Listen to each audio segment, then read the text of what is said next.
자, 그 다음은 이제 난독증의 치료에 대해서 말씀드리겠습니다. 자, 치료는 좌뇌에 정상적인 읽기 회로가 없으니까 그 회로를 만들어주는 게 치료입니다. 우리의 치료는 회로 만들기 작업인데 아까 두뇌 회로에서 잠깐 말씀드렸는데 우리가 두뇌 안에 신경세포가 연결되기 위해서는 감각기관을 통한 반복적인 자극이 필요합니다. 라고 말씀을 드렸어요.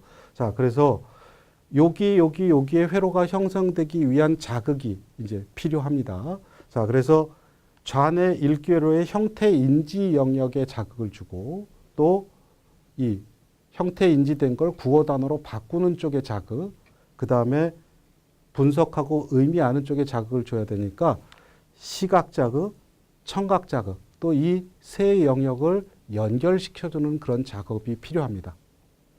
자, 그렇게 해서 우리가 이게 연결될 수 있도록 반복적인 자극을 줘서 좌뇌 정상 읽기 회로가 형성될 수 있도록 만들어주는 게 치료가 되겠습니다. 자, 그렇게 반복적인 자극을 줬을 때 두뇌 안에 신경세포들이 정보 전달 가능한 연결을 만든다라는 이야기가 신경세포의 가소성이라고 이야기를 합니다. 그래서 여기서 잠깐 신경세포의 가소성에 대해서 잠깐 말씀을 드리겠습니다. 자, 신경세포와 신경세포의 연결을 우리가 시냅스라고 이야기를 하죠. 아마 중학교, 고등학교 때 생물 시간에 배웠을 겁니다. 자, 이쪽이 앞쪽 신경세포의 끝이고요. 이게 뒤쪽 신경세포의 시작이라고 보시면 됩니다. 자, 이쪽에 신경세포의 축색, 엑손이라고 이야기하고요. 이게 다음 신경세포의 수상돌기라고 이야기를 합니다. 덴드라이트라고 이야기를 하고, 자, 일단 전기의 흐름으로 자극이 오죠. 전기 자극이 옵니다. 자, 전기의 흐름으로 정보가 오면 이 전기 자극에 의해서 이 신경세포의 끝에 이렇게 노란색 물질이 들어있는 주머니들이 있는데 이 주머니들이 밀려나면서 이 노란색 화학물질을 이 시냅스 공간 안으로 분비를 해줍니다. 자, 이 분비된 노란색 물질은 다음 신경세포 수상돌기 쪽에 보면 요 파란색 수용체가 있거든요. 이 파란색 수용체를 AMPA 수용체, 엠파 리셉터라고 합니다. 자, 그 엠파 리셉터에 이렇게 들러붙으면 여기서 전기 스파크가 다시 일어나면서 전류의 흐름이 만들어져요. 자, 그러니까 전기의 흐름이 화학물질을 분비시켰고요. 이 노란색. 이 화학물질이 여기 붙어서 다시 전기의 흐름을 만들어냈습니다. 자, 이렇게 해서 정보 전달이 가능한 그런 시냅스가 형성이 되는 건데, 자, 문제는 우리가 태어날 때는 이 파란색 엠파 수용체가 별로 없어요. 그러니까 전기 자극이 와서 이 화학물질을 분비해도 여기에 들러붙어도 여기서 전기 스파크가 안 일어나는 상태가 됩니다. 그러니까 정보가 오다가 여기서 끊어지는 거죠. 이게. 자, 그런데 이런 상태로 일단 출생을 해서 우리가 정보 전달 불가능한 그런 시냅스를 가지고 있다가 반복적인 자극이 들어와서 계속 자극을 주다 보면 이 화학물질이 많이 분비될 때가 있고요. 어느 순간 여기서 전기 스파크가 팍 일어날 때가 있습니다. 자, 전기 스파크가 일어나면 여기서 화학 반응이 일어나요. 반복적인 자극으로 전기 스파크가 한번 일어나면 여기서 화학 반응이 일어나게 되고 그 화학 반응이 결국은 요 파란색 수용체들을 막 만들어내요. 그래서 여기다가 더 집어넣죠. 그러면 이 파란색 엠파 수용체가 요거 하나밖에 없던 게 더 추가됐죠, 이게. 자, 그러면 앞에 슬라이드에서는 정보 전달이 여기까지 와서 화학물질 분비에도 그 다음 신경세포에서 일어나지가 않았었는데, 전류가 안 일어났었는데, 이제는 전기의 흐름이 생기는 상태로 이 파란색 수용체가 많아져서 전기의 흐름이 흐르는 상태로 된다. 이게 신경세포의 가소성이라고 이야기를 합니다. 자, 그래서 그거를 이제 증명한 사람이 이렇게 해서 이 현미경 그림으로 보니까 G 뇌세포 가지고 실험해서 만들어낸 영상입니다. 자, 그래서 이렇게 수용체가 생겨서 정보 전달 가능한 상태로 된다라는 걸 증명한 경우입니다. 그 다음, 난독증을 치료하지 않았을 때 연간 독소량의 차이입니다. 정상인하고, 그러니까 독소의 상위 수준의 아이들이랑 하위 수준의 아이들을 비교할 때 최상위 최하위는 연간 500배 정도의 독서량 차이를 갖는다 그래요. 자, 그럼 500배면 이게 1년에 한 권 읽을 때 500권이라고 치면 그게 10년 이상 되면 나중에는 난독증을 치료해도 도저히 따라갈 수가 없겠죠. 공부의 양을 따라갈 수가 없습니다. 그러니까 이게 조기 진단, 조기 치료를 자꾸 강조하는 이유가 누적된 지식 손실을 막자라는 데 이제 초점이 맞춰지는 겁니다. 자, 그다음 읽기 능력의 차이를 본 겁니다. 읽기 능력의 차이. 학년별로 1학년부터 5학년까지 그래프로 그려봤는데, 자, 읽기 능력의 차이가 정상인하고 읽기 어려움이 있는 애 차이가 요 정도예요. 1학년 때. 자, 요 정도인데 2학년 때 보면 역시 차이 그렇게 많지 않죠. 학년이 올라갔을 때. 자, 근데 3학년을 보면 벌어지죠. 길이 차이가 2배 정도 나네요. 자, 그리고 그게 점점 더 벌어져서 차이가 확 나죠. 대개 조기 진단이 자꾸 늦어지고 조기 치료가 늦어지는 이유가 뭐냐면 대개 어릴 때는 이제 읽기 가르치는 게 잘 안 되고 뭐 애가 읽기에 어려움을 가지고 있더라도 어머님들이 되게 생각하는 게 얘는 조금 늦댄가 보다 뭐 이러면서 커지면 나아지겠지, 커지면 나아지겠지 자꾸 이런 생각을 하세요. 아직 1학년인데 뭐 커지면 나아지겠지. 이제 그렇게 해서 1학년을 넘깁니다. 자, 2학년이 돼서 보면 커지면 나아지는 게 있어요. 조금은 나아졌잖아요. 각도가. 근데 역시 격차는 벌어지진 않죠. 격차는 더 좁혀지지가 않습니다. 자, 커지면 나아지겠지를 생각하고서 기다리다 보면 2학년까지는 괜찮지만 3학년 이후로는 이게 현저하게 벌어지고 나중에는 걷잡을 수 없는 차이를 가져옵니다. 자, 그래서 미국에서 난독증을 진단하고 치료한 지가 한 20년 정도 되는데요. 20년 정도의 역사를 가지고 있습니다. 자, 그래서 초기에는 초등학교 3학년을 중심으로 전체적인 스크리닝 테스트를 하고 환자를 찾아내서 훈련시키는 작업을 했었는데 그게 1학년으로 내려갔고요. 그래서 1학년, 3학년, 뭐 6학년 이렇게 여러 번 스크리닝을 하게 되고 작년부터는 유치원 졸업반 아이들, 그러니까 학교 들어가기 직전의 아이들을 대상으로 요즘은 스크리닝을 하고 있습니다. 그래서 점점 연령이 내려가고 있다라고 말씀드릴 수 있겠습니다. 그 다음에 이제 치료받지 않은 난독증은 그 갭이 평생 가도 좁혀질 수 없다라는 이야기고요. 다음은 치료에서 시지각 훈련입니다. 자, 시지각 훈련은 주로 이제 저는 컴퓨터 프로그램을 이용해서 훈련을 하게 됩니다. 우리 읽기 영역 중에 좌뇌, 후두, 측두, 그러니까 아까 그림에서 보여드린 가장 뒤쪽에 있는 회로에 자극을 주는 그런 훈련입니다. 자, 이 훈련도 여러 가지 프로그램을 물론 이용할 수 있겠는데 일단 저희 클리닉에서 쓰는 프로그램 여기 보시면 이렇게 문자를 보여주고 지금 봤던 게 뭐지 하는 거를 다시 물어보는 것 같은 그런 프로그램, 이런 종류가 한 30종류 정도 준비되어 있습니다. 다음은 청각 훈련 프로그램입니다. 우리가 그 읽기를 정확하고 빠르고 하게 그렇게 만들기 위해서, 그리고 좌뇌 아까 읽기 회로 중에서 눈으로 본 걸 우리가 청각, 구어 언어 자극으로 우리가 바꿔주는 그런 과정 중에 청각 자극이 그 영역을 자극하게 됩니다.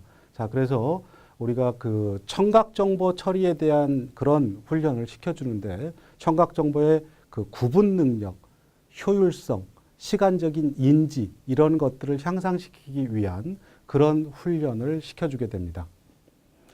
다음은 오디오 비주얼 엔트레인먼트 훈련이라고 제가 적어놨는데 이거는 우리말로 좀 표현하기가 좀 어려워서 제가 그대로 있는 영어 단어를 그대로 썼습니다. 우리가 읽는다라는 거는 글자를 눈으로 보고 이걸 다시 청각 정보로 바꾸는 과정인데, 자, 후두, 측두, 또 측두 두정의 두 영역에 자극을 줘서 회로를 형성하는데 그 둘이 동시에 같이 자극을 받을 수 있는 그런 훈련이 또 필요하기 때문에 우리가 눈으로 보는 시각 정보와 청각 정보를 매칭시켜주는 그런 능력을 향상시키는 훈련이 되겠습니다. 그 다음은 감각운동 통합훈련으로 이 훈련은 청각 정보, 시각 정보 또 그거를 이해하는 과정에 또 이해를 위해서는 주의 집중이나 사고 이런 것들도 다 동원이 돼야 되는데 두뇌 여러 영역을 연결하는 그런 회로가 필요합니다. 자, 그래서 두뇌 그 읽기에 관여하는 여러 영역들을 연결시켜주기 위한 그런 훈련으로 감각운동 통합훈련을 시키고 있습니다. 그 다음에 그렇게 감각운동 통합훈련을 하면 왜 읽기가 향상될까? 사실 메커니즘이 좀 복잡해서 일반 학부모님들한테 자세한 치료 과정을 설명드리긴 조금 어려울 것 같고요.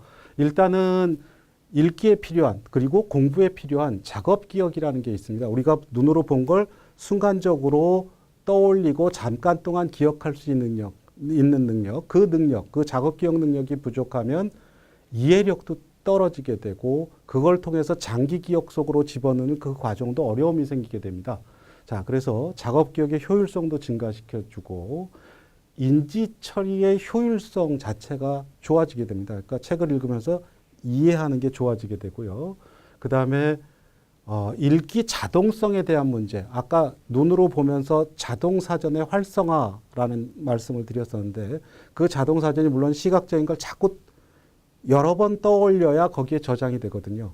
자, 그 여러 번 떠올리는 과정이 결국 작업기억, 전두엽의 기능인데 그 전두엽의 기능도 향상시켜주고 그거랑 연결된 쪽의 것들을 향상시켜주기 때문에 그래서 읽기에 도움이 되는 그런 상황이 됩니다. 그 다음에 주의 집중을 유지할 수 있는 능력이 생깁니다. 감각운동 통합훈련으로. 자, 그렇게 되니까 주위에서 좀 소음이 있거나 조금 방해되는 요소가 있더라도 그런 것들을 무시하고 집중해서 읽을 수 있는 그런 능력이 생기게 됩니다. 그리고 자기조절 능력도 좋아지고 그렇기 때문에 읽고 공부하고 하는데 전체적으로 도움을 주게 됩니다. 다음은 초등학교 3학년 학생으로 저한테 3학년 한 5월쯤 됐던 것 같은데요. 그때쯤 와서 초등학교 졸업할 때까지 긴 시간 동안 저랑 같이 훈련을 했던 아이의 케이스입니다. 이 아이는 초등학교 3학년 때 이제 어머니 말씀이 3학년 때까지 한글을 제대로 이제 읽지 못하고 떠듬떠듬 한 글자씩 읽는 정도, 그리고 주의가 너무 산만해서 공부를 제대로 시킬 수가 없던 그런 상태로 해서 저한테 오게 되었습니다. 자, 그래서 이 학생을 놓고 진단은 우리가 이제 ADHD가 있으면서 읽기 장애를 가진 난독증과 ADHD를 같이 가진 케이스로 우리가 진단을 하게 됐고요. 이 아이를 놓고서 이제 하루 2시간씩 매일 훈련을 하게 됐고요. 일주일에 거의 뭐 5번, 많으면 6번도 와서 훈련을 하게 되었습니다.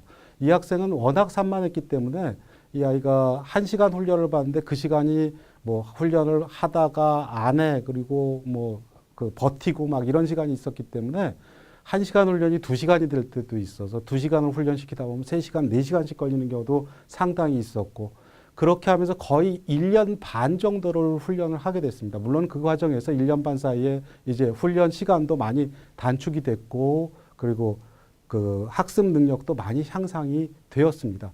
자, 그런 케이스인데 보통 이 학생이 이제 훈련 받으면서 그 좋아진 케이스인데 처음에 와서 검사를 받을 때는 읽기 자체가 안 됐었기 때문에 그 읽기 자체가 안 돼서 읽기 분석기 검사를 시행할 수가 없었습니다. 앞에 중학생 같이 그렇게 읽기 분석기를 하지 못하는 상태였고, 자, 6개월쯤 훈련을 시킨 다음에 읽기 분석기를 할 수 있게 되었습니다. 자, 그래서 그 6개월쯤 되었을 때가 11월 달이었습니다. 그래서 2012년 11월 달에 읽기 분석기를 해보니까 이 학생도 3학년 수준 비교할 때 첫 번째 이 시폭을 보면 시폭은 학년 수준보다 조금 그래도 수치가 적으니까 넓다라고 우리가 이야기할 수 있고요.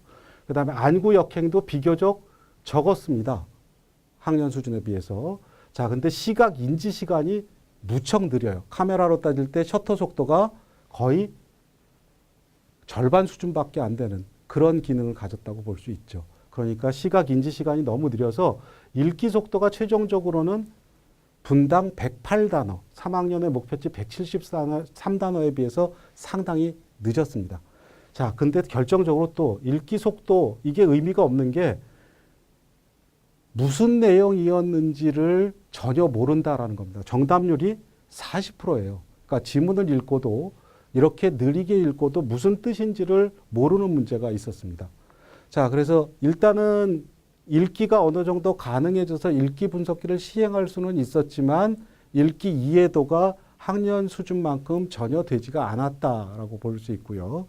자, 이 학생이 이제 한 1년 2개월쯤 지나서 2013년 1월 달에 검사를 해봤더니 자, 이때 보니까 시폭은 상당히 넓게 나왔고 역행도 상당히 적고 근데 역시 시각 인지 시간은 상당히 느리죠.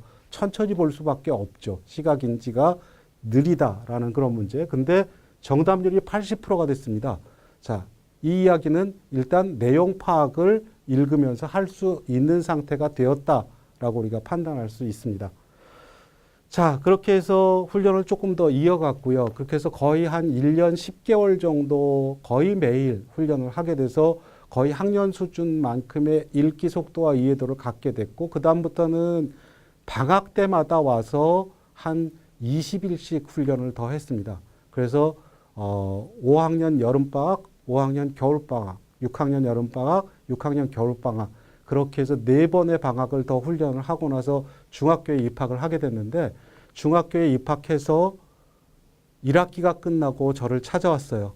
자, 그렇게 해서 성적이 반에서 1등, 전체가 12반이었다 그러는데 전교 6등을 했다고 상당히 기뻐하는 그런 모습으로 어머니랑 아이가 저를 찾아왔었습니다. 이렇게 긴 시간 동안 4년의 기간 동안 저랑 같이 훈련을 해서 성공을 거둔 그런 케이스가 되겠습니다.